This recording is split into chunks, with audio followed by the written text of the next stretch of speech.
If you guys are not familiar, Socratic method, the teaching method, this is exactly very similar to what Mark was talking about. Because rather than give them the answer, have them go find out what the answer is. And then the most important part, reflect, think through it. And that's helped develop the critical thinking. So parents out there, if you kind of completely missed this, what Mark really did was sharing with you, when we raise kids, we want to teach them how to critical think, because critical think is one of those rare commodities that modern kids don't have. Statistics came out, I was just talking to another parent recently, 1 out of every 5 kids that goes to job interviews after college, they graduate from college, they're bringing their mom and dad to that, now mom or dad and dad, to a job interview. For me, when I saw that, I started laughing, like, this can't be true. Well, it is true, but to me, that's absurd. Like, you already graduated from college, why would you bring your mom and dad to a job interview? It's like on your first dates, you meet this girl, you really like this girl, let's go on a first date, and then you bring your mom and dad along and you go through this interview process. Awkward. But I'm not here to blame or shame or judge anybody, and I understand the reason why they do it. But my point is this, that you want to teach your kids how to critical think, because if you remove all the obstacles from them and just give them straight up the answers, they're not going to be able to critical think, and you're delaying their developmental process. So I hope parents are listening to this. This is a key critical part. Teach your kids how to think. Well, and also by doing that, you can remove some of the natural, like, kind of rebellious / oh, that's just mom talking or that's just dad talking. And you can give a space for people that is not confrontational to learn. And so it gives them a space to start to ask questions to an intelligent system. When they come back to you, just make sure you know their prompts before you listen to their answer. So you say, great, I'm happy if AI has told you I'm doing something wrong. I'm absolutely 100%. I want to go through it with you. And I need to see the entire conversation, because by seeing the entire conversation, you can see flaws in the questions. Those flaws in the questions are what is holding them back from learning and growing and becoming better human beings. And that's your job as a parent or a manager or as a leader, is to help people see what they don't see the things that they're making assumptions on that are not serving them or anyone around them. 100%. And you and I are both big Tony's fan, right? And speaking of questions, so the prompt is actually basically, if you guys are not familiar with ChatGPT, is the question, and your quality of question matters. So in tech, we call this GIGO, garbage in, garbage out. And what that means is you ask a disempowering question, you're going to get a disempowering answer. Understanding the prompts, what they write, also help them build quality questions. Questions like, if you're trying to lose weight, why am I fat? That's not going to help you lose weight, because when you ask that question, they're just going to say, well, because you eat too much, stop eating this carbs and stop eating late at night. And it does absolutely nothing for you except beating yourself down. And even with AI, it'll help you, because it's going to bypass the part of you that beats you up and just tell you what to do instead. And you still feel horrible about yourself. Yeah. Because the answer is not always the how, right? So we already know the how. So if you if you want to lose weight, go on the internet, go on Google, search, how do I lose weight? You're going to get thousands of pages of people telling you how to lose weight and how they lost 200 pounds, but nobody talks about the why. And why is how to make it fun. I would add to all of this a big frame around the whole thing.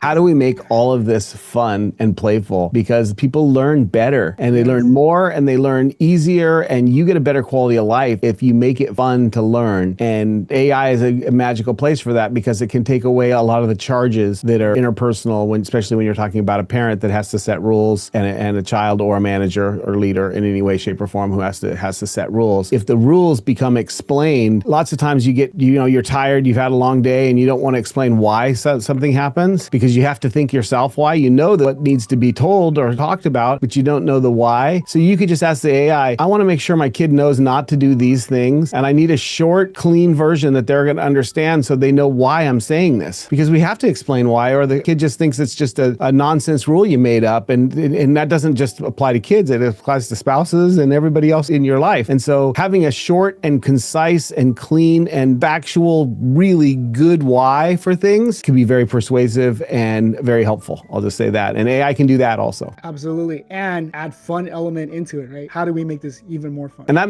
easy is fun. Yeah. And so if you can make it easier for yourself, it'll be more fun for yourself. Because if you're sitting going thinking about it and trying to mad because you have to explain why, it's different than being like, I get to explain why and it's easy. Because complexion is the enemy of execution. Yeah. That's a business term, but also applies to parenting as well. If you make things too complicated, you're not going to use it, right? And I love the fact that you brought in the fun aspect, because even before we started recording, we talked about the fun aspect. And not to go into too much detail, but how it fires up our dopamine, it fires different chemicals. We're no longer in limbic system. We're no longer in flight or flight. And it just makes parenting more enjoyable. 100%. I look at leadership as, if you're going to lead or teach anything to people, because leaders have to teach and leaders have to show vision. And if that vision is not fun and exciting and people don't see themselves having a good time in it, then it's only only a push from kind of pain, right? And you can push so much from pain, but if there's not a pull for fun also, it becomes a drag. And that's what you want to avoid right now. I think we, as humans evolved, we found it easy to push from pain and hard to pull from fun. And now we're kind of going through a revolution in that, where we're realizing how much easier it is to get people to move if we have the right combination there. And we've all worked with horrible bosses before, micromanaging ones. Or any fun? I still remember mid-2000s, we just had installed like instant messenger, like Yahoo. And before our boss comes in, we actually start messaging each other. Like, I don't want to mention our boss's name, but she's having a really bad mood. She's in a really bad mood. So don't go ask her any questions. Stay away from her. Because, you're just going to get trampled. You're going to be part of that stampede and whatever her emotion is, right? I've been there, done that. Yeah, that's what you want to avoid as a parent, as a leader, and everything else is you want people to give you the bad news and the good news and realize either way, it's going to be a positive experience for them. And this builds in the resilience process. How do we make it fun? How do we continue to grow? How do we continue to evolve? Love our conversation. So Mark, if there's one last advice you want to give to parents, and when you say leaders, also applies to parenting as well, because if you think about it, leaders are really placed to influence. So if you were to give one last advice to all the parents out there wrapped around AI, what would it be? I would say there's places where you don't want to fall in love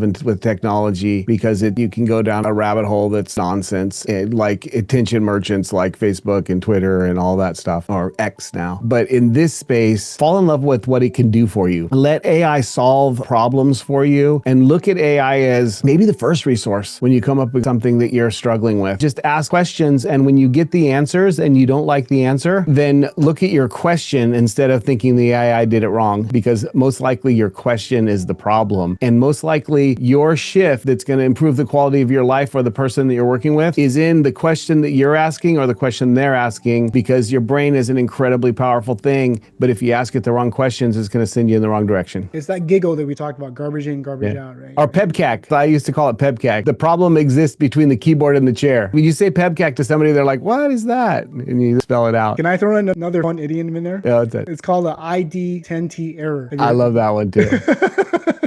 So the story goes, the person calls help desk and says, I can't turn on my computer, right? No matter what I do, I can't turn on the computer. And then they're trying to solve everything. Is it the mouse? Is it the batteries? Is it the keyboard? Is all this stuff. And then finally, after like 20 minutes of diagnosing like what's wrong with the computer, the tech actually asks, is your computer plugged in? It is not plugged in. So the ID10T means idiot. I used to run a lot of rooms with it. I was the owner of a company. We had 50 people in a room, and there would always be a PEBCAC somewhere in the room every day. And they knew that if I said PEBCAC, they were like, oh crap. And I would say it nice and loud too. Oh, we got a PEBCAC over here. Let's see. But making it humorous is a big point of that too, because if you say, we got a PEBCAC again, you idiot, right? And it's different. But if you call it an ID10T and you call it, make it fun, then people are like, they feel safe still. To recap really quick, not all tech is equal. And when you're talking about Facebook, X and Instagram, one thing I want to share with parents out there is comparison is a thief of joy. Comparison is a thief of joy. And it's absolutely our job to protect our kids, to teach them not to compare, because on Instagram, on Facebook, it's always the highlight reel of other people, and we don't see the problems. Edited highlight reel. Edited highlight reel, 100%. Everybody has problems. Everybody have challenges. If we only look at the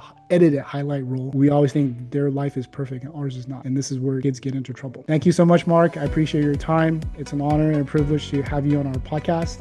Love every single part of our conversation, and thank you for bringing the wisdom and your knowledge onto our show. Thanks for having me. Appreciate it. Until then, live purposely, love passionately, and be the most remarkable parent you can be. We'll see you in future episodes.